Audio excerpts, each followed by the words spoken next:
করবেন যে রেজভি সাহেব, মনে রেজভি আপনি এই কথাটা ভুল করছেন, আমি ভুলটা শুধরে নিলে আরো ভালো না?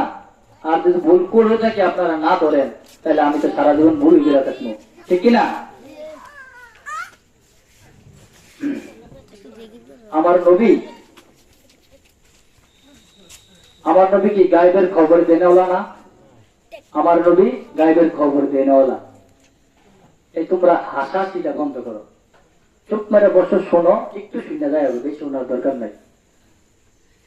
আমার নবীর কাছে এক সাহাবী যায় বলতেছে, যেহেতু আমার বলতে কি কবর বিষয়ে কথা বলার জন্য রফিক ভাইয়া এই বিষয়ে বলবো, টাইম বেশি না, এতক্ষণ কথা ঢুকবো, এতক্ষণ কথা সময় নেই। আমার নবীর কাছে এক সাহাবী যাইয়া বলেন, ইয়া রাসূলুল্লাহ, নবী গো, ইয়া হাবিবাল্লাহ, নবী গো, ও মায়ার নবী, শুনলাম কবরের মধ্যে যায় নাকি মাটি একটা চাপা মারে গো। ইয়া রাসূলুল্লাহ, এই কথাটার ব্যাখ্যা কি একটু বলেন না? আমার নবী ডাক দিয়া কয়, সাহাবী, ও সাহাবী রে, চাপা মারে সত্য, কিন্তু এই চাপাটা ইমানদারকেও দিবে, বেঈমানকেও দিবে। ইমানদারকে যখন চাপাটা মারবো, উদাহরণ 20 বছর পরে আপনি বিদেশ থাকলেন, নবী উদাহরণ দিচ্ছেন, আমি একটা উদাহরণ দিচ্ছি। 20 বছর পরে আপনি বিদেশ থাকলেন, আদর্শ মায়ের একটা সন্তান যদি হইয়া থাকেন, 20 বছর পরে মারে পাইলে ডুক্তার জয়রা লেখলে 1 সেকেন্ডে 20 বছরের শান্তিটা পাইবেন না? আদর্শ সন্তান হয়ে থাকলে এই মাটিটা যখন কবর ইমানদারটা যাইব, এই মাটির এইভাবে আপন কইরা ইমানদারটার বুকে জড়াই নিব। আর যখন বেঈমানকে চাপা মারবো, মাটি এমন ভাবে একটা চাপা মারবো রে, তার ডান হাড়ের হাড় গুলা বাম হাড়ে করে ফেলবে, বাম হাড়ের হাড় গুলা ডান হাড়ে করে ফেলবে। বেঈমানকে আল্লাহ তো বলছেন নাফরমানদেরকে শাস্তি দিবে, কবরে যাওয়ার সাথে সাথে তার এমন একটা চাপা মারবো, এই চাপার থেকে আমরা বাচ্চা থাকতে চাই কি চাই না? এখন বাচ্চা থাকতে হলে কি করতে হবে? নামাজ পড়তে হবে, না পড়তেন না? নামাজ পড়তে হবে, রোজা রাখতে হবে, হজ করতে হবে, দান সদকা করতে হবে, সত্য কথা বলতে হবে, মিথ্যা কথা ছেড়ে দিতে হবে, চুগলখড়ি বন্ধ করে দিতে হবে, তাহলে আপনি ইমানদার হইয়া কবরে যাইতে পারবেন। আজকে জায়গা জায়গায় অনেক জায়গায় বক্তারা ওয়াজ করে করবে, যেহেতু ওয়াজ জানে করবে, কিন্তু ওয়াজ এত কষ্টের বিনিময়ে বক্তারা করে, আপনারা এসে মজা নেন। মজা নেওয়াটা কিন্তু ওয়াজের মঞ্চ না। ওয়াজের মধ্যে কি বলতেছে এটা একটু ভালো করে ফলো করবেন, আমল করার চেষ্টা করবেন। আর আইসা ও এমক হুজুরে তো ফাড়াই রয়েছে, আরেক হেমর হুজুর তো আরো বেশি বাড়াইছে, না না না, ওয়াজের ময়দান এইটা না। ওয়াজের ময়দান হলো আলেমরা কথা বলবে, আর ওই কথাগুলা ভালো করে জ্ঞানে নিয়ে আমল করবেন, তাহলে আপনি ওয়াজে আসলে আপনার আশাটা সার্থক হবে, ঠিক কিনা বলুন? ঠিক। এখন মাটিতে চাপা দেয়, এই মাটিটা তো শুধু শুধু চাপা দেয় না, চাপা দেওয়ার কারণ আছে। মাটিটা কেন চাপা দেয় জানেননি? মাটির মধ্যে চইলা সুখ খাইছো, মাটি প্রতিষ্ঠিত নাই। মাটির মধ্যে চইলা জিনা করছো, মাটি প্রতিষ্ঠিত নাই। মাটির মধ্যে চইলা ঘুষ খাইছো, মাটি প্রতিষ্ঠিত নাই। মাটির মধ্যে চইলা নামাজ ছাড়ছো, মাটি প্রতিষ্ঠিত নাই। মাটির মধ্যে চইলা টাঙ্গারবাজি করছো, সন্ত্রাসী করছো, ঘুষ খাইছো, আর মাটি কোনো প্রতিষ্ঠিত নাই। কিন্তু এই কবরটার মধ্যে তুমি যখন যাইবা, মাটি সকল পাপের হিসাব চাইব। এই জন্য সর্বক্ষণ ইমানদার হইয়া যাওয়ার লক্ষণ গুলা রাখতে হবে অন্তরের ভিতরে গো। আরেক জায়গার মধ্যে করে ফাইজলামি আপনি এখান থেকে চলে আসবেন, আরেক জায়গার মধ্যে নাচানাচি করে চলে আসবেন, আরেক জায়গার মধ্যে ডিজে গান বাজায়া নাচানাচি করে চলে আসবেন। যেখানে দেখবেন ইসলামিক শান গজল, আল্লাহর বাণী, আমার নবীর বাণী, যেই কথাগুলো যুক্তিসহ কথাগুলো শুনবেন, শূন্য আমল করে বাড়িতে যাইয়া যদি আমল করেন গো, তাহলে আপনার ওয়াজে আসাটা সার্থক হবে। আমার নবীর সাহাবী ডাক দিয়া কয়, ও গো নবী, বেঈমান আর ইমানদার চিনবো কেমনে? একটু লক্ষণ গুলা বলেন না। আমার নবী ডাক দিয়া কয়, সাহাবী ও সাহাবী রে, একটা বেঈমান যখন মারা যাবে, আল্লাহর কিছু নির্ধারিত ফেরেশতা ওই লাশটার পাশে থাকবে। আল্লাহর ফেরেশতা গুলো এসে ওই রূহটাকে বলবে, বেঈমানের রূহকে বলবে, ও রূহ বলো না, কবরে তোমার আপন হবে কে? ওই বেঈমানের রূহ উত্তর দিবে, কবরে যারা আমার পাশে বৈশা বৈশা কান্নাকাটি করে গো, তারাই আমার আপন হবে। বেঈমানের রূহ উত্তর দিবে। এখন ওই জায়গা থেকে নিয়ে যখন গোসল খানার মধ্যে নিবে, নেওয়ার পরে আল্লাহর নির্ধারিত ফেরেশতারা বলবে, ও আল্লাহর বান্দা, বলো না কবরে তোমার আপন হবে কে? ওই বেঈমানের রূহ উত্তর দিবে গো, যারা আমারে গোসল করাইতাছে তারাই আমার আপন হবে। বেঈমানের রূহ উত্তর দিবে সেইটা, ওই যে বড়ি পাতাতে গোসল দেয়, আম পাতাতে জাম পাতাতে কেন যায় না? এই বড়ি পাতার গুণ আমার আল্লাহ কোরআনে দিয়া রাখছে।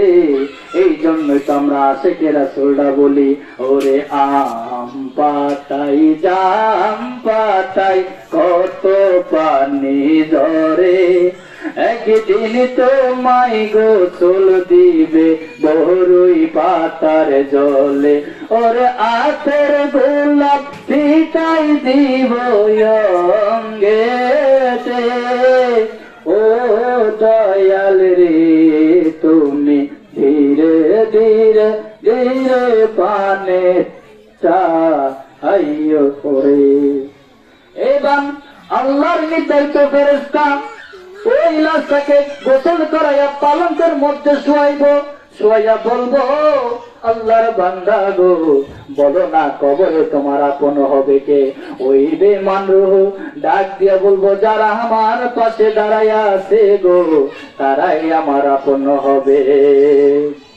এইবারে খাটিয়াটা চার কান্দে চারজন নিয়ে কবরের উদ্দেশ্যে নেওয়া শুরু করবে। যাইতে যাইতে কবর পর্যন্ত যাবে গো। আমি কিছু কিছু কথা রাখা যেতেছি এটা শেষ করার জন্য, এক সময় এক দেড় ঘন্টা পাইলে আমি ক্লিয়ার করে বলতাম, ঠিক আছে? বুঝে নিবেন একটু। নিতে নিতে যখন কবরের পাড়ে নিবে, একজন বা দুইজন কবরের মধ্যে নামে, আবার তিনজন নামে, নাইমা তার লাশটাকে কবরের মধ্যে শোয়াইয়া দিয়া আসে।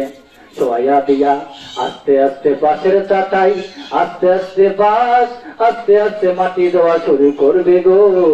এমন তো সময়ে আল্লাহর নির্ধারিত ফেরেশতা বলবে, ও রূহ বলো না এই কবরের মধ্যে তোমার আপন হবে কে? ওই বেঈমান রূহ ডাক দিয়ে বলবো, যারা আমার এত যত্ন করে এখানে নামাইছে তারাই আমার আপন হবে। এইবার যখন আস্তে আস্তে কবরটা বাস চাটাই দিয়া অন্ধকার অন্ধকার, একটা সুই ঢোকারও রাস্তা রাখবে না, এমন অন্ধকার বানাইয়া দিব রে, একটা সুই ঢোকারও ফাঁক লাগবে না। এখন আস্তে আস্তে অন্ধকার বানাইয়া দিবে। এমন সময় আল্লাহর ফেরেশতাগুলা ডাকিয়া বলবে, ও রূহ বলো না এবার তোমার আপন হবে কে?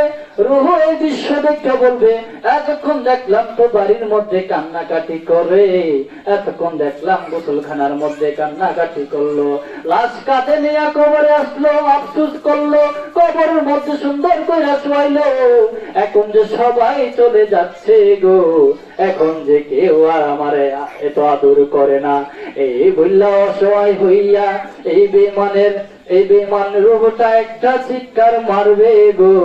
এই চিৎকারের আওয়াজ যদি কেউ শুনতো, আমার আল্লাহর হাবিব বলেন, তার কানের পর্দা পাইটা রক্ত প্রবাহিত হইয়া লোকটা মারা যাইত। যদি এই চিৎকারের আওয়াজ কেউ শুনতো, অনেক সময় দেখবেন কবরস্থানের মধ্যে গরু দিয়া রাখে, গরু দেওয়ার পরে দেখবেন অনেক গরু এইভাবে মাথাটা নোয়া দেখতেছে, এখানের মধ্যে যে আযাব হচ্ছে গো, হাদিসের বাসায় অনেকে বুঝে না। আমার রাসূলে বলেন বুখারী শরীফের হাদিসে, এই যে গরুটা মাথা নোয়া লাগছে আর যে আযাব গুলা হচ্ছে, সে দেখতেছে বুঝতেছে, হঠাৎ করে দেখবেন লসি মসি শুইরা একটা দৌড় মারে গরুটা।